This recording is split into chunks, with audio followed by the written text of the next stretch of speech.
Hello students, I am Akanksha Dudi, assistant professor in political science. आज हम आपका paper first western political thought में Plato के बारे में बात करेंगे। हमने प्लेटो का इंट्रोडक्शन देख लिया था, प्लेटो की थ्योरी ऑफ आइडिया देख लिया था। आज हम बात करेंगे प्लेटोज़ थ्योरी ऑफ जस्टिस, यानी प्लेटो का न्याय का सिद्धांत। उन्होंने अपने न्याय के सिद्धांत में क्या क्या बातें रखी हैं वो हम आज इस वीडियो में देखेंगे। तो किसी भी जो राज्य है उसको न्याय पर आधारित होना ही पड़ता है। अगर वो राज्य न्याय पर आधारित नहीं है तो वहाँ पर क्या होगा, शोषण पर आधारित व्यवस्था हो जाएगी। जैसे आज के ज़माने में हम अगर न्याय की बात करें तो न्याय का मतलब क्या है।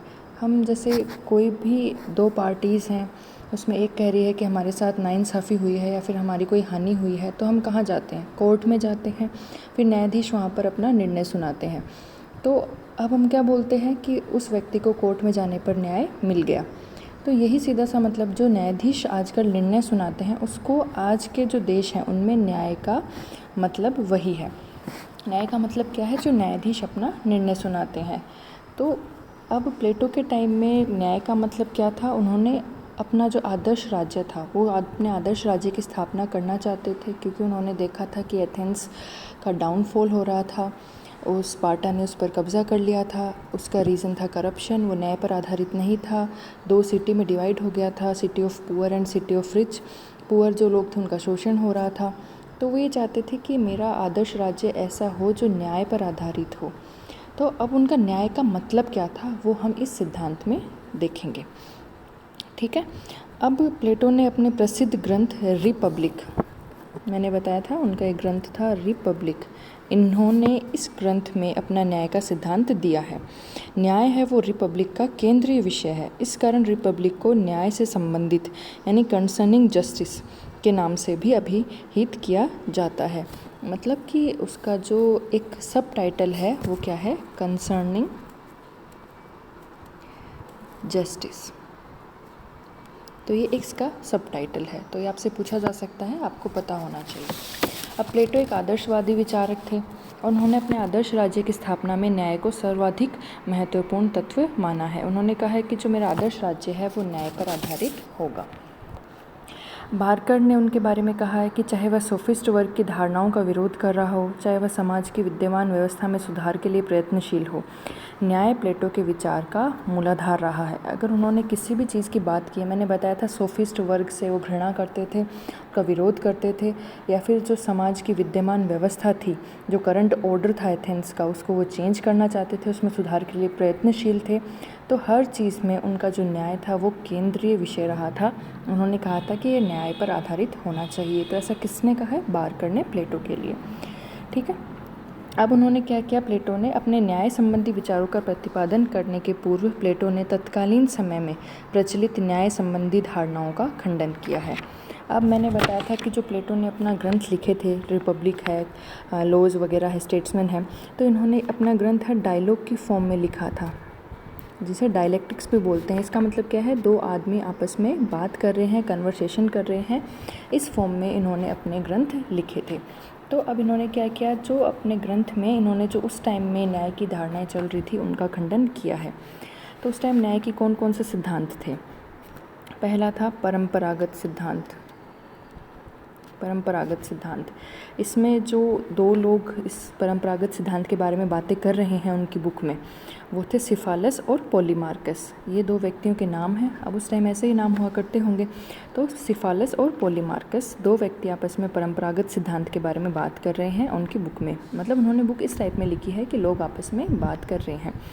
तो सिफालस कहते हैं कि सत्य बोलना और दूसरे के ऋण को चुका देना ही न्याय है, ठीक है। और पॉलीमार्कस कहते हैं कि मित्र के साथ श्रेष्ठ और शत्रु के साथ घृणित व्यवहार करना ही न्याय है। तो सिफालस और पॉलीमार्कस दो आदमी हैं, दोनों ही परंपरागत सिद्धांत का नेतृत्व कर रहे हैं। तो इन्होंने अपनी अपनी न्याय की डेफिनेशन बता दी कि भाई हमारे अकॉर्डिंग न्याय ये होना चाहिए। जैसे आज अपने अकॉर्डिंग न्याय क्या है, कोर्ट में जो फैसले दिए जाते हैं, न्यायाधीश जो न्याय करते हैं वो अपने लिए न्याय है। तो इस टाइम इन्होंने कहा, पॉलीमार्कस और सिफालस ने क्या कहा कि सत्य बोलना और दूसरे के ऋण को चुका देना, यही मेरे लिए न्याय है।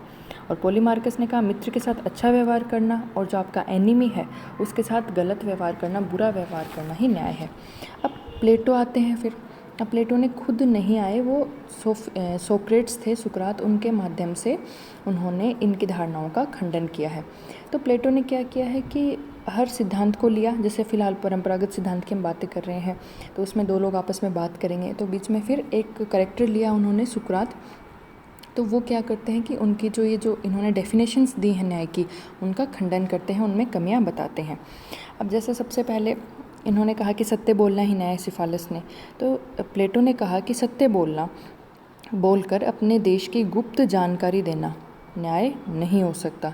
अगर आप सत्य बोल रहे हो और अपने जो देश हैं उसके जो सीक्रेट्स हैं, आप जो एनिमी कंट्री है उसको जाकर बता देते हो, तो ये सत्य बोलना न्याय यहाँ पर नहीं माना जाएगा। आप अपने देश का हानि कर रहे हो, आप हनन कर रहे हो। ठीक है। अब दूसरा इन्होंने क्या कहा था कि अपने दूसरे जो ऋण लिया है वो उसको चुका देना ही न्याय है। तो इन्होंने क्या कहा कि अगर आपका कोई मित्र स्वस्थ है, उससे आपने कोई अस्त्र, कोई हथियार ले लिया, ठीक है, उसके बाद आपका मित्र पागल हो गया और वो अपना हथियार वापस मांगने आए, तो क्या आप उसे उसका हथियार वापस लौटा दोगे? आपको ये डर रहेगा कि वह पागल हो चुका है, उस हथियार का यूज़ वो कहीं भी कर सकता है, गलत तरीके से भी कर सकता है, तो क्या आपने जो उधार लिया था हथियार का वो आप वापस चुका दोगे उसको? नहीं, क्योंकि आपको ये लगेगा कि ये वापस लौटाना अब ठीक नहीं है। तो प्लेटो ने कहा हर कंडीशन में सच बोलना, हर कंडीशन में अपना ऋण चुका देना सही नहीं होता। कई बार ये न्याय ना होकर अन्याय बन जाता है किसी और के लिए। जैसे आप एनिमी कंट्री को अगर अपने सीक्रेट्स बता रहे हो तो आप अपनी कंट्री के लिए अन्याय कर रहे हो। ठीक है। अब पॉलीमार्कस ने क्या कहा था कि मित्र के साथ अच्छा व्यवहार करना और शत्रु के साथ घृणित व्यवहार करना, अच्छे के साथ अच्छा, बुरे के साथ बुरा ही न्याय है।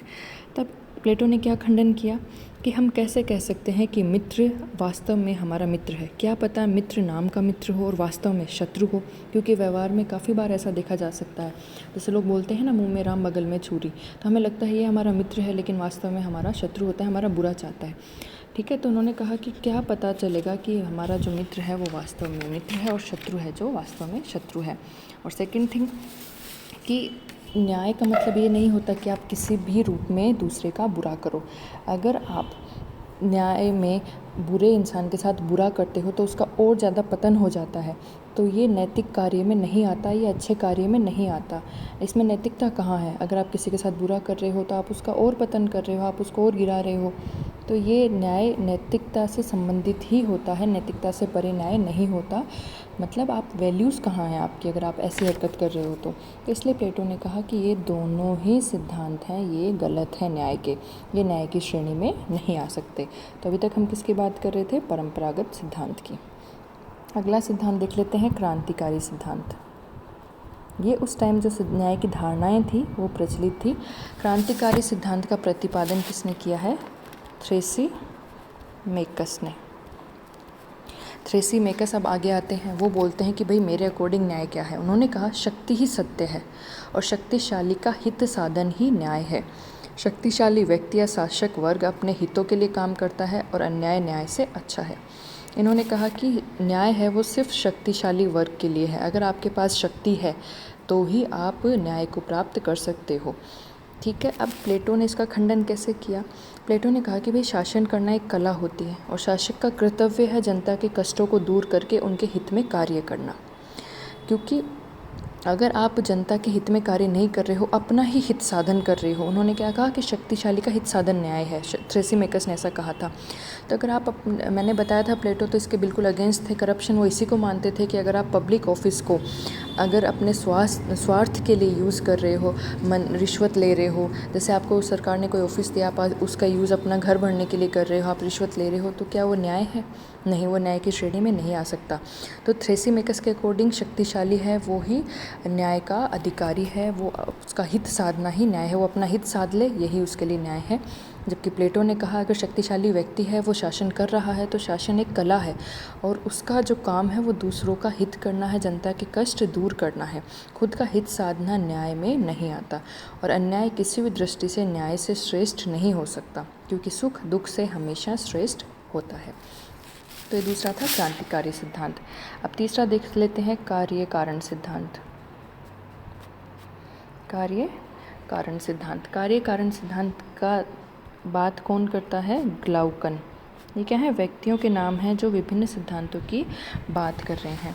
तो ग्लाउकन कहते हैं कि न्याय एक कृत्रिम वस्तु है और इसका आधार कोई सार्वभौमिक नियम न होकर निरंतर बदलती हुई परंपराएं हैं। इस प्रकार न्याय भय का शिशु है।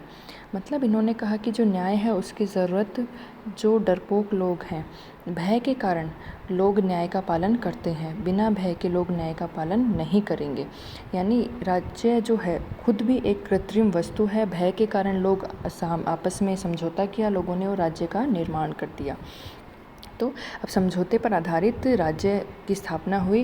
किन लोगों ने? कमज़ोर लोगों द्वारा, जो भयभीत थे, जो शासन कर रहे थे उनसे, उन लोगों के द्वारा न्याय की स्थापना की गई। तो एक भय का शिशु है, यानी भय के कारण लोग न्याय का पालन करते हैं। न्याय एक कृत्रिम वस्तु है। ये कोई एक ऐसा नियम नहीं है जो हर टाइम लागू होता है, बदलती हुई परंपराओं के अकॉर्डिंग चेंज होता रहता है। तो ग्लाउकन ने क्या कहा कि न्याय है वो कमज़ोर व्यक्तियों के लिए है। अब इसका खंडन कैसे किया प्लेटो ने? प्लेटो ने कहा कि न्याय समझौते पर आधारित कोई बाहरी वस्तु नहीं है, जबकि मानवीय आत्मा का आंतरिक गुण है और न्याय भय या शक्ति से नहीं बल्कि स्वाभाविक रूप से किया जाता है। उन्होंने कहा कि न्याय कोई कृत्रिम वस्तु नहीं है जो बाहर से आ गई। न्याय मैंने बताया था अपनी मानते थे कि आत्मा में अपनी आत्मा का गुण है, जो व्यक्ति स्वाभाविक रूप से हर व्यक्ति के अंदर मौजूद होता है।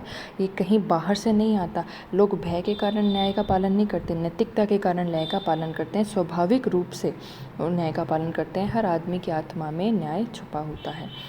तो इन तीनों पारंपरिक धारणाओं, कौन सी तीन धारणाएं? परंपरागत धारणा, क्रांतिकारी धारणा और कार्य कारण धारणा।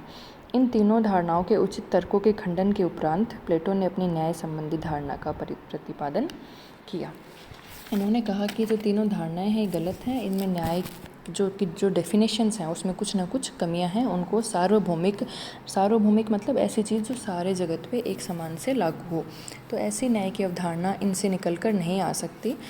कहने का क्या मतलब है? उन्होंने अपनी डेफिनेशंस दी और प्लेटो ने उसमें कमियां बताई। कमियां बता कर उन्होंने क्या कहा कि ये सारी जो धारणाएं हैं ये पूरे जगत पर एक समान रूप से लागू नहीं हो सकती। ये छोटी छोटी चीज़ों पर लागू हो सकती हैं और ये डेफिनेशंस हर टाइम सही नहीं होती न्याय की। तो फिर उन्होंने अपना न्याय का सिद्धांत दिया। ठीक है। सिफोलस, पोलीमार्कस, थ्रेसिमेकस और ग्लाउकन न्याय के जिन दृष्टिकोणों का प्रतिपादन करते हैं उन तीनों की एक समान विशेषता है। वे न्याय को बाहरी वस्तु मानते हैं, जबकि प्लेटो ने क्या कहा? न्याय हमारी आत्मा का गुण है, आंतरिक है और स्वाभाविक है। प्लेटो के अनुसार न्याय का आधार न तो परंपरा है, न ही व्यक्ति की स्वार्थपरता या फिर भय की भावना। न्याय मानव के अंतःकरण की वस्तु है। ठीक है, अंतःकरण की वस्तु है। न्याय मानव की आत्मा की उचित अवस्था और मानव स्वभाव की प्राकृतिक मांग है। इसलिए वह इस आधार पर न्याय के जितने भी पूर्व प्रतिपादित धारणाएं थीं उनका खंडन करके उन्हें अस्वीकार कर देते हैं। अब अपने न्याय सिद्धांत की बात करते हैं कि उनके अकॉर्डिंग न्याय का क्या मतलब है। वह न्याय के दो रूपों का वर्णन करते हैं, एक तो व्यक्तिगत और एक सामाजिक। ठीक है। अब प्लेटो के अनुसार मानवीय जो आत्मा होती है उसमें तीन तत्व या फिर तीन नैसर्गिक प्रवृत्तियां विद्यमान हैं।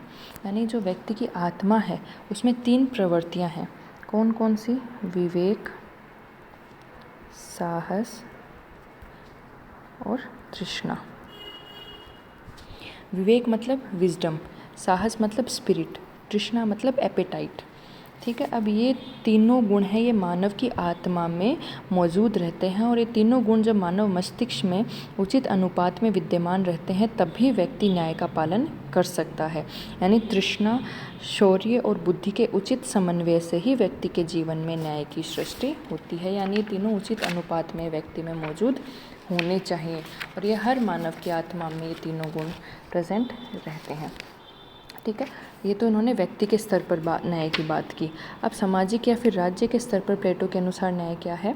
इन्होंने कहा कि राज्य है मानव मस्तिष्क का व्यापक रूप है।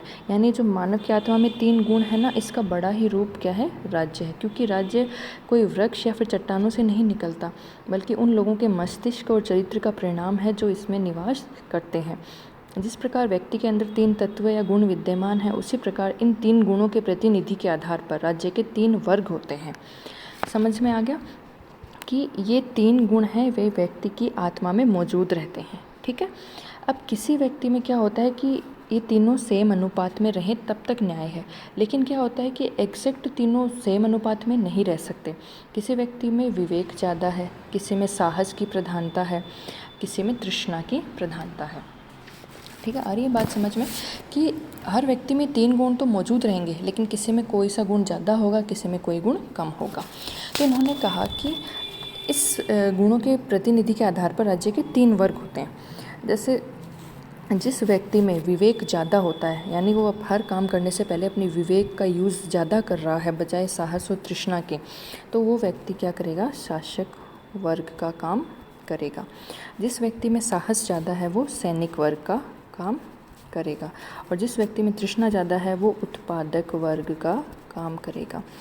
आ रही है बात समझ में। विवेक ज़्यादा है वो शासक वर्ग बनेगा। क्यों? क्योंकि अगर वह व्यक्ति अपने विवेक और अपनी बुद्धि का यूज़ करके सोच रहा है ज़्यादा, तो शासन कार्य अच्छे से संभाल सकता है। जिस व्यक्ति में साहस ज़्यादा है वो सैनिक वर्ग का काम करेगा, यानी कि वो जोश के साथ अपने देश की रक्षा कर सकता है। वो साहसी है, वो अपने देश के लिए जान देने तक को भी तैयार है, क्योंकि उसमें साहस ज़्यादा है, शौर्य की प्रधानता है, तो वो देश की रक्षा आराम से कर सकता है। और जिस व्यक्ति में तृष्णा ज़्यादा है, मतलब वो ज़्यादातर अपने पेट के बारे में सोचता है कि मेरे पेट की भूख ख़त्म हो जाए, जिसमें पेट की भूख ज़्यादा रहती है, वासना की प्रधानता होती है, तो ऐसा वर्ग है वो उत्पादक का काम करेगा। उत्पादक मतलब क्या? वो खेतों में काम करेंगे, फसलें उगाएंगे, खाना पैदा करेंगे। तो इन्होंने ये कहा, प्लेटो ने, कि हर व्यक्ति में ये 3 गुण विद्यमान होते हैं, लेकिन किसी व्यक्ति में कोई गुण ज़्यादा होता है। तो जिस व्यक्ति में जो गुण ज़्यादा है उसके अकॉर्डिंग उसको राज्य में उसका काम दे दिया जाना चाहिए। फॉर एग्ज़ाम्पल 2 लोग हैं, एक में इंटेलिजेंस ज़्यादा है, विजडम ज़्यादा है, विवेक ज़्यादा है, बुद्धि ज़्यादा है, तो उसको शासक बना दो। एक साहस ज़्यादा है, जोश ज़्यादा रखता है, तो उसको सैनिक वर्ग बना दो। एक है सिर्फ अपनी भूख के बारे में सोचता है, उत्पादन के बारे में, प्रॉफिट के बारे में सोचता है, तो उसको उत्पादक वर्ग में शामिल कर दो।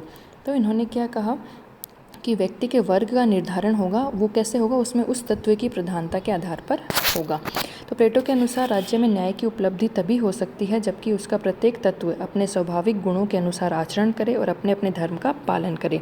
मतलब जब शासक वर्ग है वो निस्वार्थ भाव से जनता के हितों की रक्षा करते हुए शासन करे। सैनिक वर्ग है वो साहस का यूज़ करके देश की सीमाओं की रक्षा करे। और उत्पादक वर्ग है वो उपभोग की पर्याप्त सामग्री पैदा करे, तभी राज्य में न्याय स्थिर रह सकता है। तो अब हमने क्या कहा था मैंने कि आज की दुनिया में न्याय की डेफिनेशन क्या है, जो न्यायाधीश अपना फैसला देते हैं। तो इस अकॉर्डिंग प्लेटो के अनुसार न्याय क्या हो गया कि जिस जिस व्यक्ति को जो कार्य सौंपा गया है, जैसे विवेक की प्रधानता है उस व्यक्ति को शासन कार्य, साहस की प्रधानता है उसको सैनिक कार्य, तृष्णा की प्रधानता है उसको उत्पादक कार्य। तो जिस जिस वर्ग को, जिस जिस आदमी को जो जो कार्य सौंपा गया है वो अपना कार्य पूरी ईमानदारी से करे, अपने कर्तव्य का पालन करे, दूसरे के कार्य में हस्तक्षेप ना करे। तो प्लेटो के अकॉर्डिंग क्या था कि अगर शासन कार्य किसी को दे दिया तो ज़िंदगी भर एक ही काम करेगा, उसका काम होगा सिर्फ शासन करना। सैनिक जो है वो पूरी ज़िंदगी भर देश की रक्षा करेगा, और उत्पादक वर्ग है वो उन दोनों वर्ग के लिए जो उपभोग की सामग्रियां हैं वो पैदा करेगा। इसका मतलब क्या है, शासक वर्ग है वो उत्पादन कार्य नहीं करेगा, वो खेतों में नहीं जाएगा, अनाज नहीं उगाएगा, ना सैनिक करेगा। सैनिक का काम सिर्फ देश की रक्षा करना है, वो शासन कार्यों में इंटरफेयर नहीं करेगा।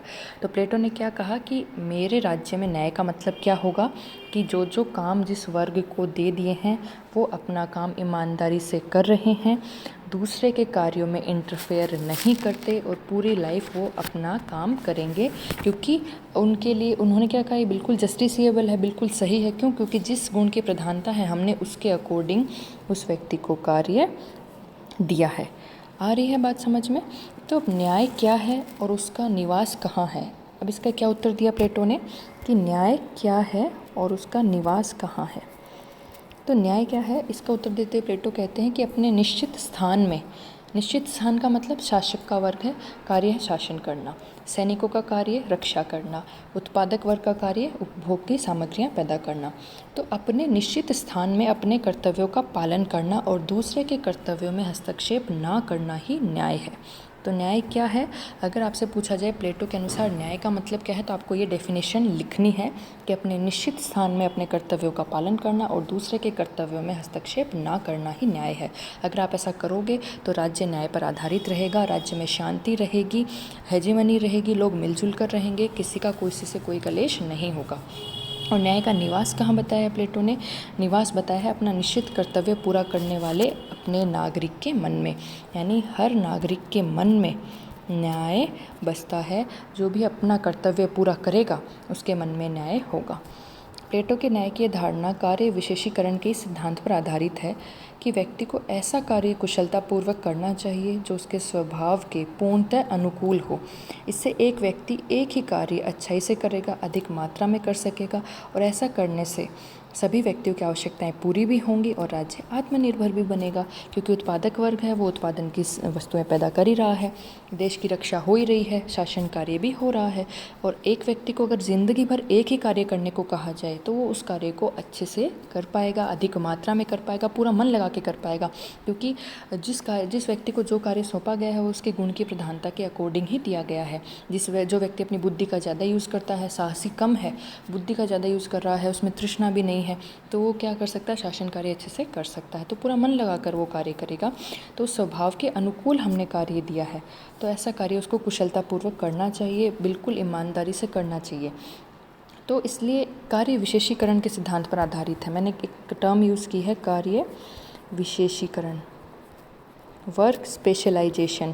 इसका मतलब क्या होता है कि एक व्यक्ति को कोई विशेष कार्य सौंप दिया गया है, वो सिर्फ उसी कार्य को करेगा, दूसरे के कार्य में इंटरफेयर नहीं करेगा। ठीक है, कार्य विशेषीकरण मतलब अलग अलग वर्गों को अलग अलग कार्य बांट दिए गए हैं और वो अपना अपना कार्य करेंगे, किसी दूसरे में इंटरफेयर नहीं करेंगे। ठीक है, तो प्लेटो के अनुसार न्याय का मतलब क्या है? अपना कर्तव्य का पालन करना, दूसरों के कर्तव्य में हस्तक्षेप ना करना। तो ये था प्लेटो का न्याय का सिद्धांत।